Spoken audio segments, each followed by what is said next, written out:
When political commentator Pat Buchanan called Canada Canuckistan in 2002, he raised the ire of some Canadians, but others embraced the term.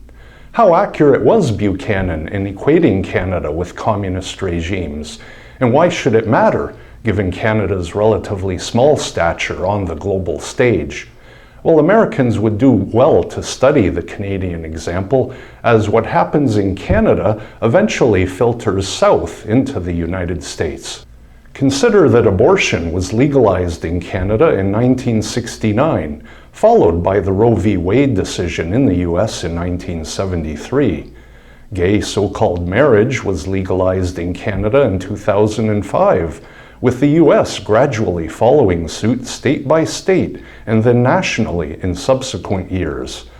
Further, the immigration and border crisis roiling the US has its antecedent in an official Canadian policy of multiculturalism, which in an Orwellian way suggested that diversity equals unity and strength. To trace how Canada descended into pseudo-communism, it's wise to look at some relevant history. When lawyer, intellectual, and activist Pierre Trudeau became Prime Minister in 1968, he was a man perfectly suited for that tumultuous era. A charismatic playboy with a penchant for womanizing, think of a Canadian quasi-Bill Clinton, Trudeau was in his element as the 1960s overturned much of the established social and moral order. He famously declared that the state has no business in the bedrooms of the nation, and then went on to decriminalize abortion as well as homosexuality in 1969. Trudeau successfully repatriated the Constitution from England in 1982, and he enacted a Charter of Rights and Freedoms, which, though it sounded noble, set the stage for liberal judicial activism writ large.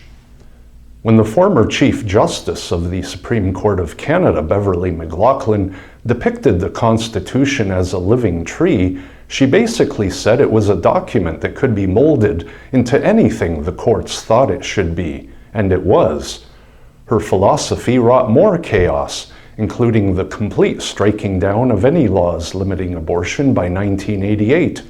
A shocking, though unsurprising, development occurred when Canada's patron saint of abortion, Henry Morgentaler, was given the nation's highest honor, the Order of Canada, in 2008, prompting a number of previous order recipients to turn in their awards in disgust. Affirmative action, radical feminism, environmentalism, globalism, gender equity, secularization, multiculturalism, and more also moved to take hold as Trudeau's legacy solidified itself. Taxation skyrocketed to the point where the average Canadian now pays nearly half of his or her income in taxes of one kind or another. This while total government debts in Canada reached $1.4 trillion in 2014, an incredible amount in a country of just 37 million people.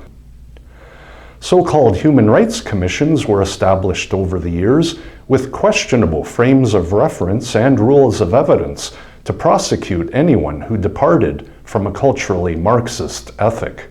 Lawyer and media figure Ezra Levant was one victim of these commissions, being hauled before a tribunal to answer for publishing a cartoon of the Muslim prophet Muhammad in 2006. Should anyone have been surprised Canada moved toward communism during and after the long and painful Trudeau years? Not if they were paying any attention to his past background. He was an ardent fan of deadly regimes such as China's, which killed tens of millions of its own citizens during Mao's so-called Great Leap Forward. Trudeau established diplomatic relations with Mao and China's brutal communists in 1973, visiting Beijing and paying homage to the monstrous mass killer.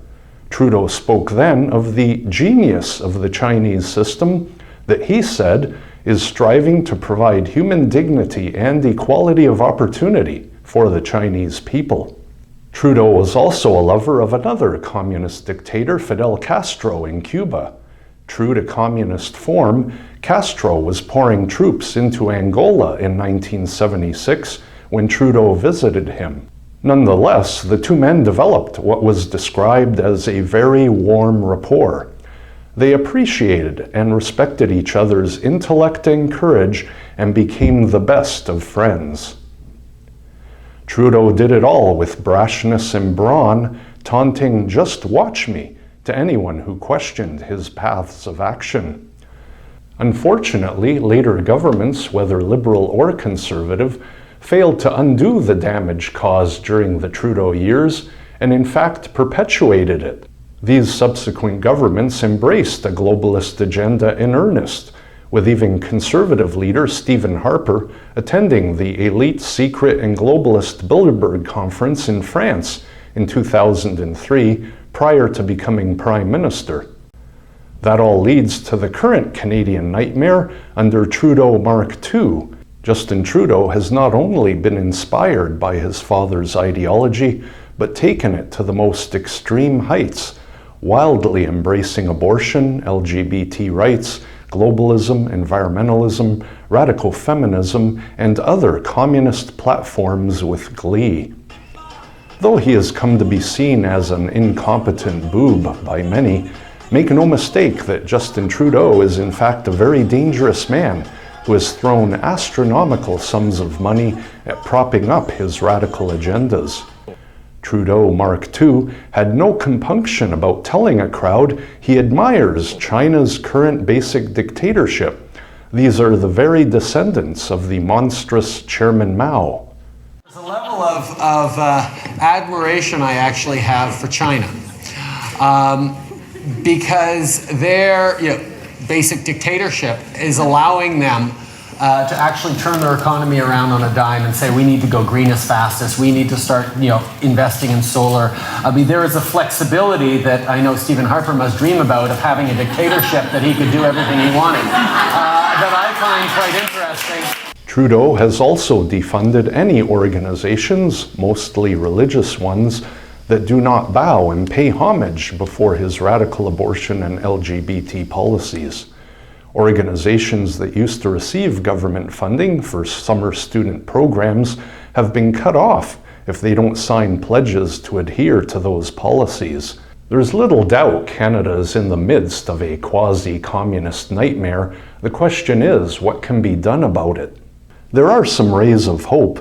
Even before Donald Trump and the general global populist phenomenon emerged, Rob Ford became mayor of Canada's liberal largest city, Toronto, in 2010 on a platform of respect for taxpayers. Unfortunately, Ford was plagued by addictions and then contracted a terminal illness, passing away in 2016.